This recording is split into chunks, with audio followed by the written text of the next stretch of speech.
Hi, welcome to our channel where we share the most intriguing stories.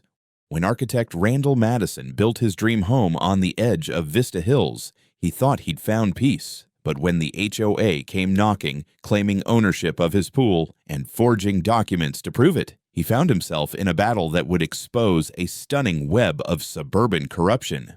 When I first stood at the edge of my new property, watching the sun slide down over the California hills, I thought I'd finally built the life I'd spent 20 years sketching on blueprints. I was an architect by trade, but this wasn't just another project. It was my sanctuary. 3 acres of land tucked just outside the limits of Vista Hills, with a house of glass and concrete that I had designed myself. Every angle of it captured the light exactly the way I wanted. The pool, a seamless infinity strip reflecting the horizon, was my favorite part. I'd worked on skyscrapers, eco-complexes, even airports, but this was the first structure that felt like mine, a world closed off from the static of people telling you how to live. I'd installed everything to be autonomous: steel perimeter fencing, a biometric gate system, motion-activated lights, cameras feeding into my phone. Even the irrigation ran on solar timing. The locals thought it was excessive. The neighbors, mostly from the Vista Hills HOA,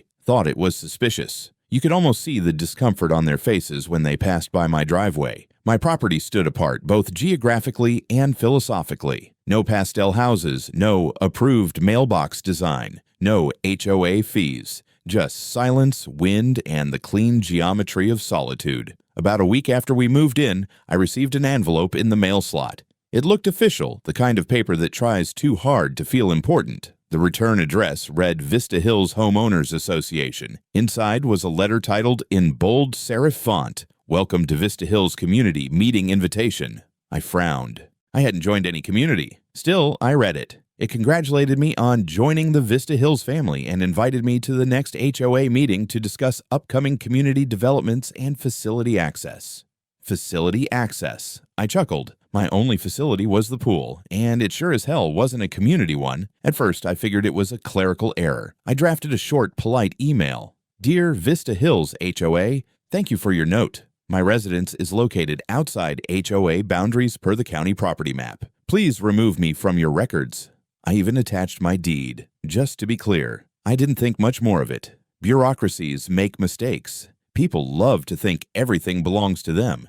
But 3 days later, another envelope arrived, this one thicker, stamped with an official seal and the word notice. I opened it at the kitchen island, coffee in hand. The letter read like a contract I never signed. Pursuant to Vista Hills Bylaws Section 4.1, the property located at Parcel 127A, formerly designated as a neutral zone between Phase 2 and Phase 3, is hereby incorporated into Vista Hills HOA jurisdiction. They were serious. They had literally annexed my property by paperwork. My wife thought it was funny at first. You built a fortress and they still think they own it. But my gut told me it wasn't just a mix-up. I dealt with development boards before, city planners who thought they could redraw lines when it suited them. But this was different. This was personal. That evening, I received a call from a woman who introduced herself as Karen Gilmore, president of the Vista Hills HOA. Her voice had that bright, performative cheer that made my skin crawl.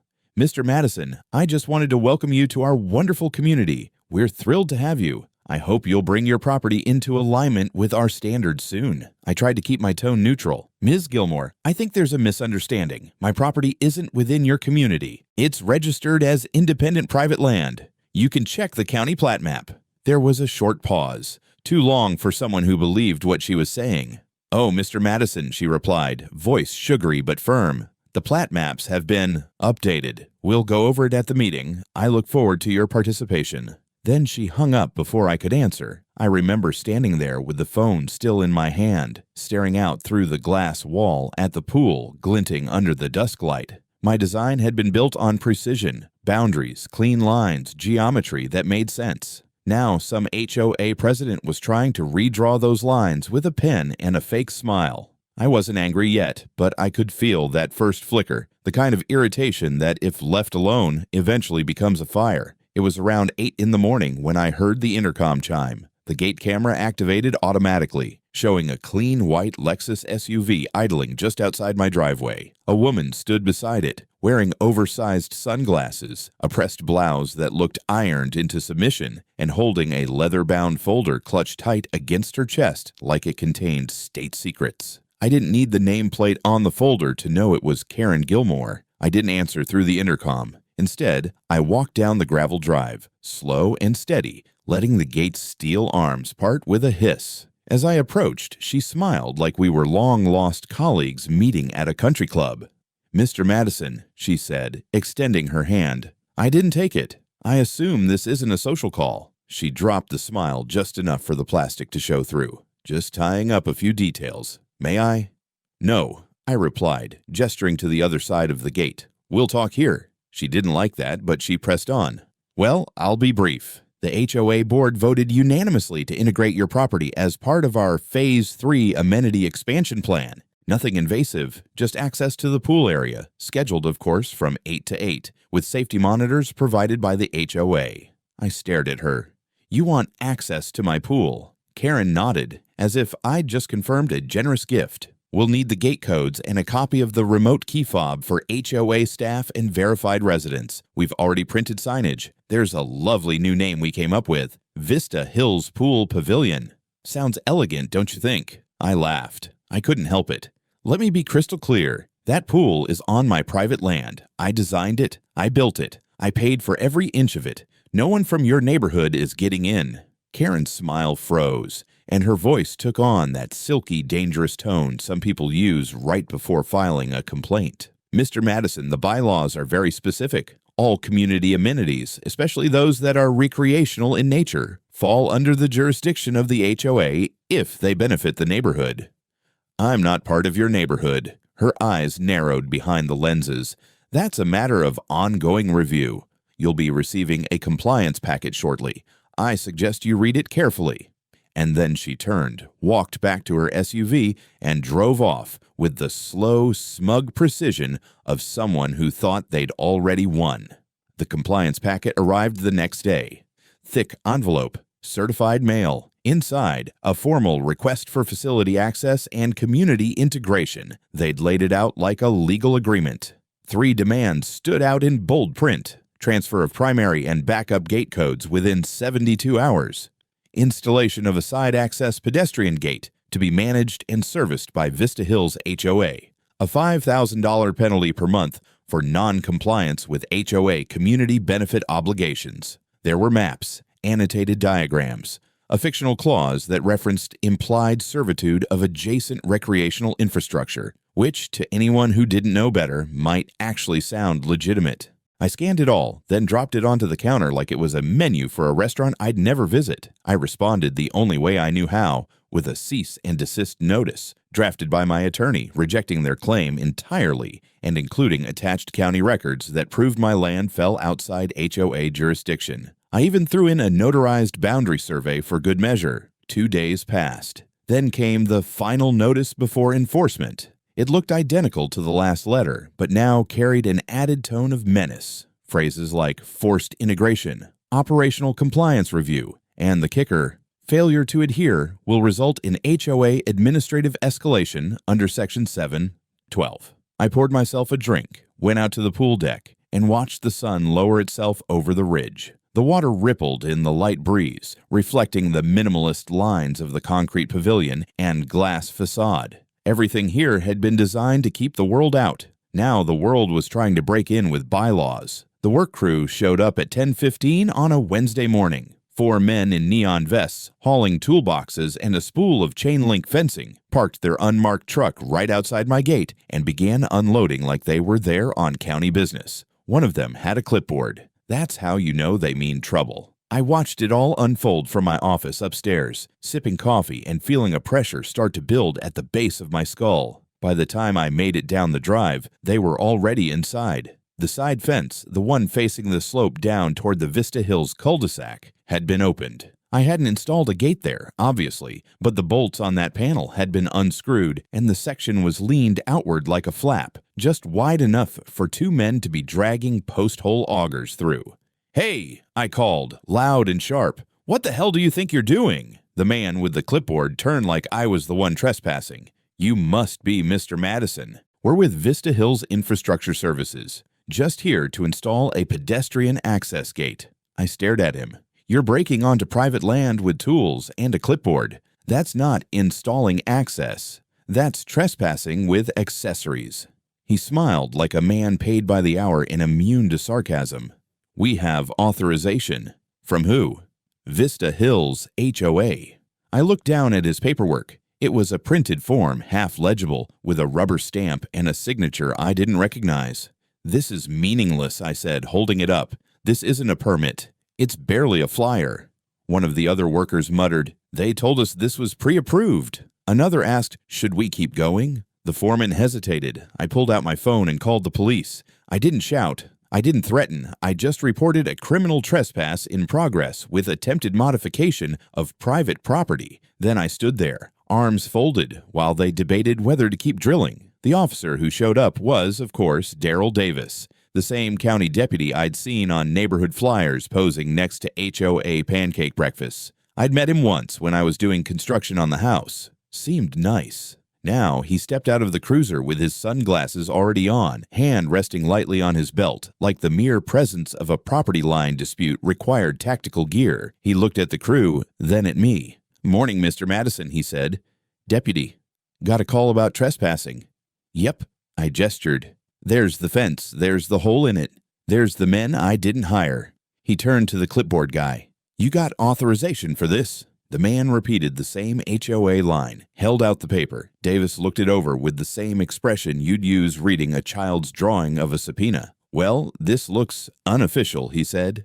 "But the HOA said they filed boundary updates," the man insisted. "They said this is HOA managed space." Davis turned back to me. "I'm going to be honest. This looks like a civil issue. I can't arrest anyone if they thought they had permission. You may want to let the courts sort it out." I felt my blood spike. "You're telling me someone can walk onto my land with a screwdriver and a fake permit, and it's not trespassing?" Davis sighed. "You've got cameras, right? Document everything. Let your lawyer handle it." The crew packed up slowly. No apologies. Just muttered annoyance and scraping metal. I didn't miss the way one of them took pictures as he walked back to the truck, aiming his phone toward my pool like he was prepping for a brochure. After they left, I walked the perimeter. They'd scratched the outer panel, chipped the paint, left a half-dug post hole in the dirt. It wasn't much damage, but it was a footprint. It meant they'd been here, that they'd expected to stay.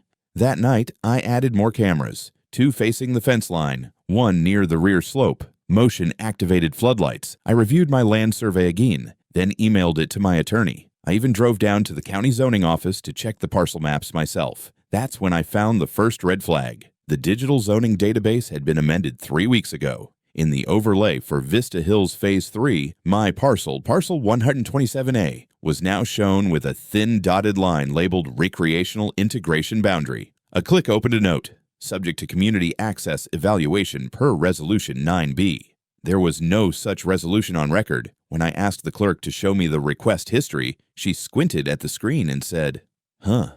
That's strange. This entry came from an internal user account, someone from our office, but it's flagged confidential." I leaned forward, heart now pounding. "Can you tell who edited it?" She shook her head. "Not without a supervisor code, but if you think something's off, you should report it formally." I thanked her, took screenshots, and left. On the drive back, I realized something. This wasn't Karen being entitled. This wasn't HOA overreach. This was strategy. They were trying to lay legal groundwork for something. They didn't just want to access my property. They wanted to own it. On paper first, then in practice. I didn't sleep much that night. Between the altered zoning maps, the unauthorized construction attempt, and Davis's infuriating shrug, it was clear this wasn't a misunderstanding. It was a coordinated push. Karen wasn't some overzealous volunteer with a clipboard. She was orchestrating something deeper, and I was going to find out exactly what. The next morning, I met with Lana Trigger, a real estate attorney with the kind of calm, surgical aggression that made HOA boards sweat. I'd worked with her once on a project involving a disputed drainage easement. She'd gutted a subdivision's legal team in under 2 weeks. I handed her everything: camera footage, the letters, the fake enforcement notices, and the screenshots from the zoning database. She flipped through the material with the cold interest of someone mentally measuring up her prey. "They're building a paper trail," she said finally. "They're trying to establish what's called presumptive community access. It's a legal fiction, usually used in gray areas like shared walkways or parks. But they're using it here to argue your pool is a shared amenity." "My pool that's 10 feet inside my fence and was built with zero HOA involvement," I said flatly. She nodded. "Exactly, which makes this a fraud case. But we need more."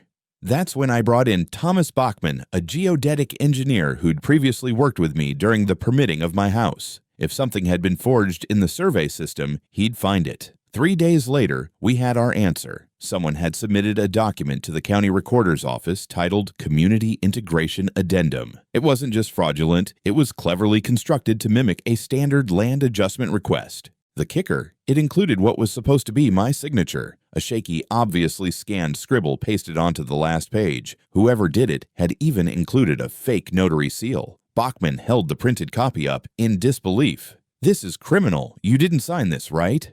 "Of course not." Lana filed an emergency affidavit with the county requesting a halt on any enforcement actions related to HOA Resolution 9B, citing active investigation into forged property documents. She also began preparing a civil suit for fraud, malicious interference, and trespass. But just as we were tightening the noose, Karen made her next move. A neighbor, someone I hadn't met before, a man named Ted, who lived at the far end of Vista Hills, stopped by my driveway and handed me a brochure. "Figured you'd want to see this," he said, eyes darting back toward the cul-de-sac. "They dropped these off yesterday." The cover read, "Vista Hills, Phase 3, Expansion. Welcome to the future of community living." Inside were glossy renderings of homes not yet built, shaded walking trails, cheerful families at barbecue grills, and smack in the middle, a full-page spread of my property, my pool, my deck, the glass pavilion, captioned "Infinity Pool with Scenic Views, available to all Vista Hills residents 2024. They were already advertising it. Karen had jumped the gun, selling access to something she didn't own, banking on the idea that no one would challenge it until it was too late. The kind of bold, bureaucratic gaslighting that works if you're just scared or tired enough to let it happen. But she'd misjudged the wrong man. I scanned the brochure, noted the print company's name, and had Lana issue a subpoena for the order records. Meanwhile, I sent out letters to every household in Vista Hills that had received the mailing, attaching my deed, my land survey, and a firm declaration. The property and pool depicted in this brochure are private and not affiliated with Vista Hills HOA. Any use of said property will be treated as trespassing. The backlash was instant. Some neighbors apologized. Others were confused. A few sent angry emails to the HOA demanding to know why their dues were being used to promote amenities that didn't exist. Karen predictably doubled down. Her response was a letter, mass emailed to the community and CC'd to me, claiming that Vista Hills has entered a transitional phase of land use consolidation and that certain shared features are undergoing legal realignment. She ended with a line that made my fists clench. "We ask that residents respect the temporary ambiguity of this process and embrace the vision of a unified, thriving community." Ambiguity, my ass. That evening, I sat on the pool deck, lights off, watching the breeze ripple across the water. The sky was a deep, bruised orange. For a moment, I let myself relax. Just one breath, one still second in a week of mounting absurdity. Then my phone buzzed. Motion detected, rear fence. I tapped the feed. A man in HOA uniform, if such a thing existed, was walking along the fence line, flashlight in hand, pausing every few feet to peer in through the slats. He held a tablet, took pictures, walked the perimeter like he was casing the place. I took a screenshot, saved the footage, and texted it to Lana. Then I opened a blank document on my laptop and started drafting my own kind of brochure, one they wouldn't be putting in any mailbox. I didn't wait for dawn. By 7 the next morning, I was standing in front of the county clerk's office with a flash drive in one hand and a signed affidavit in the other. Lana had walked me through the process. We were filing a formal complaint for document forgery and requesting a full audit of recent changes to the property records affecting my parcel. The clerk, a middle-aged man named Kelvin, scanned the affidavit, then the flash drive containing the altered maps and the fake community integration addendum, and his face shifted into something halfway between disbelief and dread. "Sir, this is bad," he muttered. "Real bad. This looks like it was submitted under Emergency Zoning Consolidation Authority, but that statute hasn't been used since the wildfires back in 2018.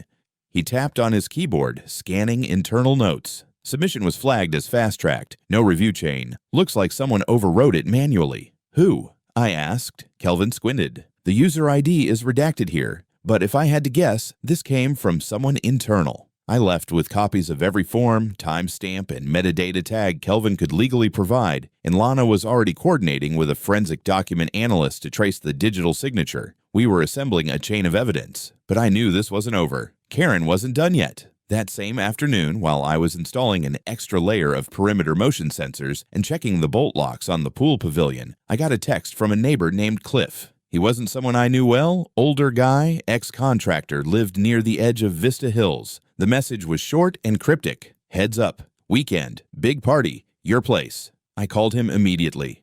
"What party?" Cliff sighed. "Karen's been handing out passes. Said it's a soft opening for the Vista Pool Pavilion. Said you'll be out of town. Thought it sounded fishy." My blood turned to ice. She was planning to invade my property.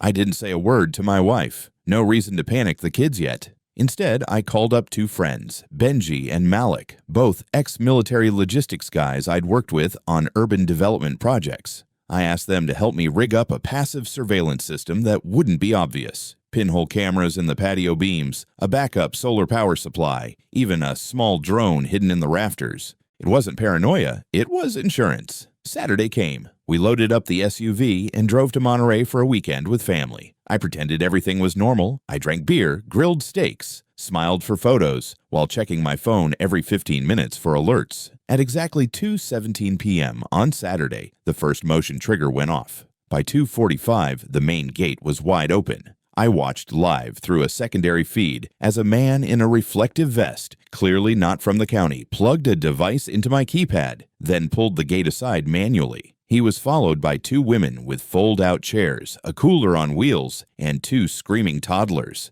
Then came the rest. SUVs, golf carts, bicycles. About 24 people poured in over the next hour. Towels, music, plastic cups, sun umbrellas. They acted like it was theirs. Some even posed for selfies against my glass pavilion. I recognized Karen's voice in one of the audio feeds. "Don't be shy. This is your space too now. Community means shared benefits." I sat in my rental cabin watching it unfold like a horror movie. By 4 p.m., someone connected a Bluetooth speaker and started blasting pop hits. A group of teenagers jumped into the pool. A woman asked Karen where the changing rooms were. "Oh," Karen laughed. "We're working on amenities, but for now, just enjoy." I called the county sheriff's office and asked for immediate dispatch to my address. The operator confirmed a unit would be sent. I waited. 20 minutes, then 30. The next feed showed the cruiser pulling up. A young deputy stepped out. He strolled through the gate and was met by Karen already holding a folder. They talked. She pointed toward the house, gestured dramatically. The deputy shrugged. Then he walked away. The gate stayed open. I called again. This time, a more senior dispatcher came on. "Sir, I see there was a response. The officer reported no crime in progress, just a civil disagreement. He says you were not present to assert ownership at the time of entry. I nearly crushed the phone in my hand. I texted Benji to activate the drone. Within minutes, it was airborne, quietly filming from high above. From the drone's angle, I could see the full horror. Beach balls in the water, a fold-out buffet table, someone grilling hot dogs on my deck. And then Karen, standing near the pool, holding what looked like a small cash box and taking envelopes from two couples.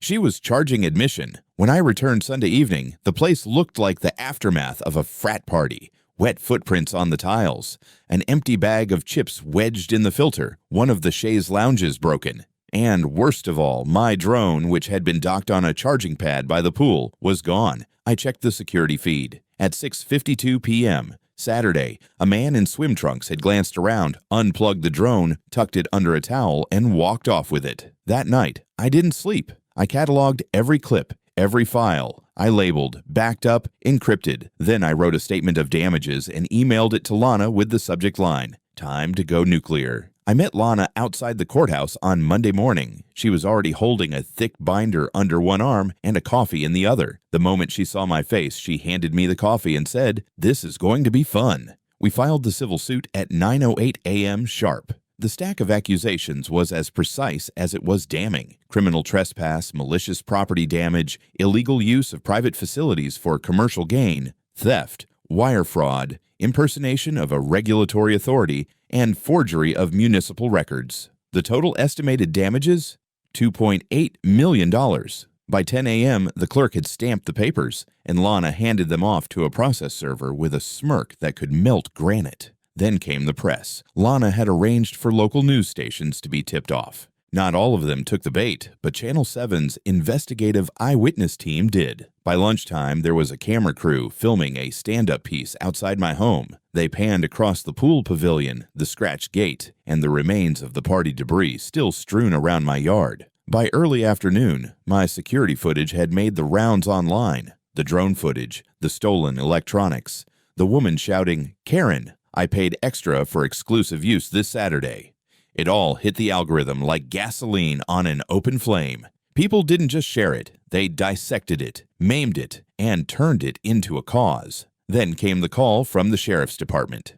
A different deputy this time, Sergeant Linda Grant. Professional, calm, and very direct. "Mr. Madison, I've reviewed the footage you submitted. We're opening an investigation into criminal trespass and theft, and I'd like to ask you to come down tomorrow to provide a formal statement." It was the first crack in the wall. Karen, however, didn't crack. She exploded. That same evening, I got a cease and desist letter emailed from a law firm I'd never heard of, some bottom-shelf outfit calling themselves the Vista Hills Legal Authority. They accused me of defamation, harassment of a community board, unlawful surveillance, and community destabilization. They demanded I retract all public claims, disable the footage, and pay an emotional damages penalty of $75,000 to the HOA leadership board. I showed the email to Lana. She laughed so hard she nearly dropped her wine. "They're panicking," she said. "They just signed their own confession." By midweek, the court granted us an emergency restraining order. No members of the HOA were allowed to enter my property. Period. Violations would result in immediate arrest. So, what did Karen do? She held a press conference.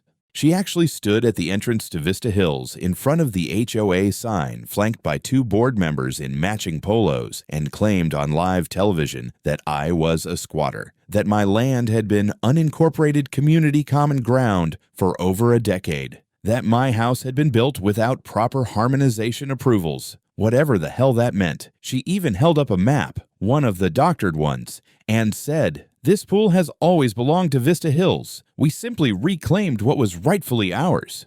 And the kicker, she called me an aggressive outsider with anti-community tendencies and a suspicious amount of camera equipment. The anchor looked visibly confused, but Karen didn't flinch. By Friday, the sheriff's office executed a search warrant, not on me, but on the HOA office. Someone had traced the fraudulent document submissions back to a terminal used by a man named Charles Denner, HOA board treasurer and part-time city hall clerk, the same man who notarized the community integration papers. He was arrested the next morning, and just like that, the narrative flipped. Karen's empire started to unravel. One of her board members resigned publicly on Facebook, stating she had no idea the pool wasn't part of HOA assets. 3 more issued statements claiming Karen acted independently. But the best part came when I got a call from Cliff, the neighbor who'd warned me.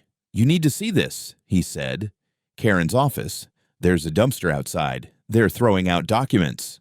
I drove down, parked half a block away, used the drone again, and sure enough, 2 men in Vista Hills maintenance uniforms were tossing entire boxes into a dumpster behind the HOA office. I filmed everything. Lana's voice on the phone was giddy. "They're destroying evidence. That's felony obstruction. This is better than a confession." I didn't sleep much that week, but not from fear, from adrenaline. Karen had brought this war to my doorstep. Now I was bringing the whole damn house down around her. It was a quiet Sunday morning when the real explosion hit. Not literal, though it felt like it. I was sitting on my patio, coffee in hand, watching the sunrise when my phone started vibrating nonstop. Notifications, emails, texts. Then a call from Lana. "They're pressing charges," she said flatly. I blinked. "Against who?" "You. The HOA just filed a countersuit, and the county clerk's office has issued a temporary injunction on your gate." That yanked me fully awake. "What kind of injunction?" "They're claiming that your gate violates a mandatory access provision tied to a reclassification of the land parcel from years ago. They want you to disable the gate permanently for public safety and community access compliance." I stood up so fast I nearly knocked over my coffee. "Lana," I said, "they're trying to get the gate open again." "Not just trying," she said. "Check your security feed." I didn't even answer. I pulled up the app. There they were. A van labeled Vista Hills Emergency Response Unit, a guy with a crowbar, another with what looked like a code tablet, two others holding some kind of printed map gesturing to the wall where the HOA had previously tried to install their fantasy gate. I leapt in my truck, tore out of the driveway, and by the time I reached the property entrance, they were already halfway through the keypad housing. I didn't yell. I didn't wave. I didn't get out. I rolled down the window, hit the button on the remote, and the gate slammed shut with a heavy clang behind them. They were locked inside. They looked at me like deer in headlights. "Private property," I said. "Hope you brought your lawyer." I called Sergeant Grant directly. She arrived with 2 deputies in under 20 minutes. The technicians tried to protest, flashing some ridiculous laminated HOA emergency operations badges. She wasn't impressed. "You're trespassing," she said simply. "You've tampered with a private security system, entered fenced property without owner consent, and you're not emergency personnel." They were cuffed and hauled off, still stammering about shared jurisdiction. But Karen, she wasn't there. No, she was busy elsewhere. That afternoon, I got a call from Channel 7 again. They wanted to air a new segment that night. Lana and I met them outside the gate and handed over the latest drone footage, the attempted forced entry, the map copies we recovered from a briefcase left behind. The story ran at 6 p.m. sharp, and then came the bombshell. A retired city planning official, anonymous but verified, came forward live on air and revealed that the Vista Hills HOA had, over the past 3 years, systematically submitted altered parcel maps to reclassify unclaimed or borderline land into HOA-managed zones. My property, it turned out, had been the jewel of that fraudulent land grab. According to the whistleblower, this had happened in at least 7 other neighborhoods across the county. Same pattern, same language, same forged community integration clauses. And at the center of everyone, Karen Gilmore. The broadcast ended with one final nail: the drone footage from the dumpster behind the HOA office. Dozens of shredded maps, correspondence logs, hard drives, all dumped days after Charles Denner's arrest. It was clear as day. Vista Hills HOA was actively destroying documents under legal investigation. By the following morning, the DA's office had opened an official criminal investigation. Subpoenas were issued. Karen's bank accounts were frozen. Her home, according to local gossip, had been quietly searched overnight. And just like that, the power dynamic flipped. Calls started coming in, not just from neighbors, but from local officials, journalists, even HOA members who wanted to clear their name. Some tried to play innocent, others wanted deals. And as for Karen, she finally made her move. On Tuesday morning, she arrived at my house, alone, in a black SUV, dressed like she was headed to a funeral, which, in a sense, she was. She didn't get out of the car at first, just sat there, engine idling. I stood by the edge of my driveway, arms crossed, watching her. Eventually, she rolled down the window. "Randall," she said. Her voice was steady, controlled, too controlled. "You could make all this go away," she said. "You've made your point. The community could vote to remove me, sure, but this lawsuit, these charges, you don't need to do this." I took a step forward, leaned just enough to look her in the eye. "You broke into my home," I said. "You sold tickets to my pool. You built an empire on lies." Her jaw clenched. "You don't understand how these neighborhoods work. The county gives you nothing. No maintenance, no order. We built this system from scratch. And you think one man with a gate and a drone gets to tear it down?" "I think," I said, "one woman with a God complex and a fake badge is about to lose everything." She didn't answer. She just stared. Then she rolled up the window and drove off. Slowly, deliberately, past the news van parked 2 driveways down. She never came back. But the damage had already been done, and the reckoning was just beginning. The courtroom was packed. Even the hallway outside had people shoulder to shoulder, reporters, angry residents, lawyers with leather-bound folders, and a couple of quiet, middle-aged men in unassuming suits I later learned were from the state auditor's office. Karen arrived late, flanked by 2 attorneys and a man I recognized as the former Vista Hills HOA treasurer, now turned state's witness. I took my seat beside Lainey, who was practically vibrating with anticipation. She handed me a copy of our updated exhibit list, 92 pages of evidence, photos, drone videos, security camera stills, the fraudulent maps, the rewritten bylaws, and, of course, the clips of Karen yelling at my cameras that my pool was no longer mine.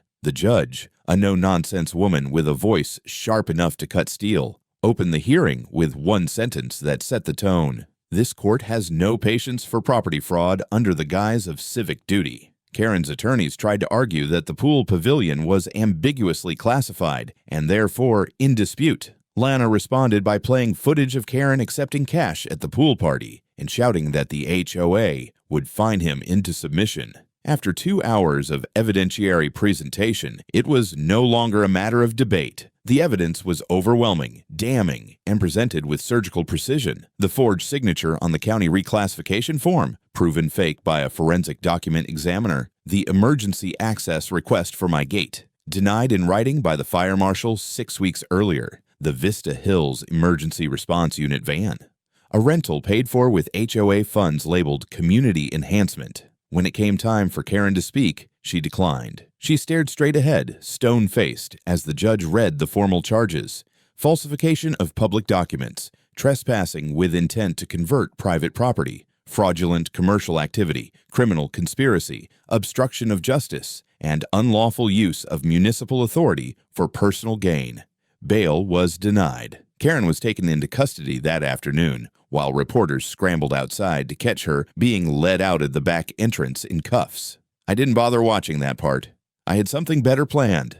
2 weeks later, a county panel formally dissolved the Vista Hills HOA. The remaining board members resigned en masse, and several residents received restitution demands for participating in what was now classified as an illicit community operation. My lawsuit moved forward with civil damages now bolstered by a criminal ruling. Lana estimated we'd win a settlement well north of $2 million, maybe $3 million, but none of that was what mattered most. I took the money and poured a chunk of it into the one thing I had been meaning to do ever since this all began: make damn sure it never happened again. The first step was replacing the metal fence with a 12-foot poured concrete wall, smooth, white, reinforced, and topped with a subtle but unmistakable ironwork message across the front gate: private pool, HOA, free zone, access denied permanently. Inside the gate, I transformed the pool pavilion. The lounge chairs were replaced with polished concrete benches, the cabana converted into a small gallery. At the far end, opposite the infinity edge of the pool, stood a weatherproof outdoor screen, powered by a silent solar generator, and on that screen, 24 hours a day, looped the grainy footage of Karen's infamous meltdown, subtitled in perfect clarity: "This pool belongs to the HOA, not to some guy who just bought the land." Beneath it, another line appeared in red text: "Welcome to the pool that cost the HOA their existence." And below that, in smaller print, "Don't be like Karen. People came from nearby neighborhoods just to look. Some laughed, some looked horrified. A few former HOA members sent me angry emails demanding I take it down. I didn't reply. I just kept the cameras rolling, the gates locked, and the wall clean, because in the end the message wasn't about revenge, it was about memory. And sometimes the only way to stop the next Karen is to build a monument to the last one."